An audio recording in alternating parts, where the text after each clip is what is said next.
Friends, आपने सुना होगा कि हम जो चाय पत्ती है उसका फर्टिलाइज़र के रूप में इस्तेमाल करते हैं। किसी भी तरह के फूलों वाले पौधों हों, उनमें ये फर्टिलाइज़र बहुत ही अच्छा काम करता है और प्लांट की बहुत अच्छी से ग्रोथ होती है। साथ ही इसमें बहुत अच्छी मात्रा में फूल भी खिलते हैं। लेकिन मैं आज आपको बताऊंगी कि यदि आपने उसका सही तरीका नहीं जाना और आपने उसकी सही क्वांटिटी अपने प्लांट में यूज़ नहीं करी, तो ये नुकसान भी हमारे प्लांट को पहुँचा सकती है।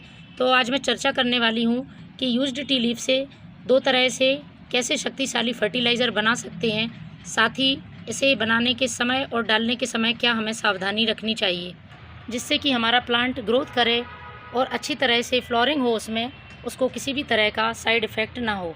तो फ्रेंड्स, हमारे प्लांट की ग्रोथ के लिए आप जानते ही हैं कि जो भी फूल लगते हैं या फिर प्लांट में विकास होता है, उसके लिए जो बेसिक एलिमेंट हैं वो NPK है, नाइट्रोजन, फॉस्फोरस और पोटेशियम।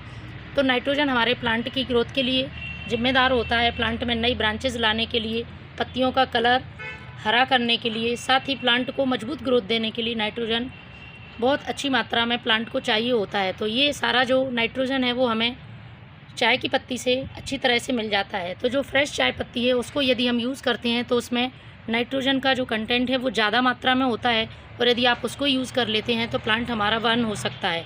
इसलिए कि आप यूज़्ड की हुई चाय पत्ती ही इस्तेमाल करें तो आपका प्लांट ख़राब नहीं होगा। इसको बनाने के 2 तरीके हैं कि किस तरह से हम इसका फर्टिलाइज़र बना सकते हैं।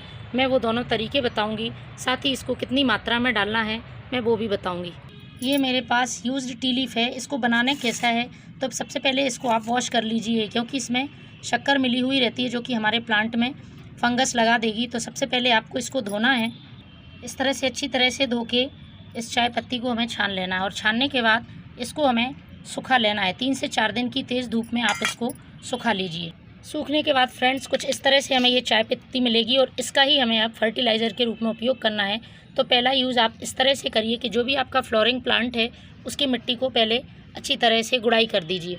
तो ये मेरा रोज़ प्लांट है, इसी प्लांट में मैं ये चाय पत्ती का फर्टिलाइज़र डालने वाली हूँ। तो मैं इसकी अच्छी तरह से गुड़ाई कर दूँगी, और गुड़ाई करके आप इसे थोड़ा सा साइड से जगह बना लें जहाँ पर हमें चाय पत्ती को यूज़ करना है। तो इसमें इस्तेमाल करने के समय सावधानी ये रखनी है कि आपको डायरेक्ट उसके स्टेम के पास में नहीं डालना है, थोड़ी दूर में आप इसको डालें। साथ ही इसकी मात्रा का भी ध्यान रखना है। इसकी मात्रा, ये बड़ा पॉट है तो इसके लिए 2 चम्मच चाय पत्ती बहुत है, और ये आपका छोटा पॉट है तो आप 1 चम्मच यूज़ कर सकते हैं। और इस तरह से आपको मिट्टी में ढक देना है, साथ ही इसमें पानी डाल देना है। धीरे धीरे ये डिकम्पोज होती रहेगी और आपके प्लांट को नाइट्रोजन मिलता रहेगा, और प्लांट आपका बहुत तेज़ी से ग्रोथ करेगा, बहुत सारी ब्रांचेस आएंगी और उसमें फ्लोरिंग भी होगी।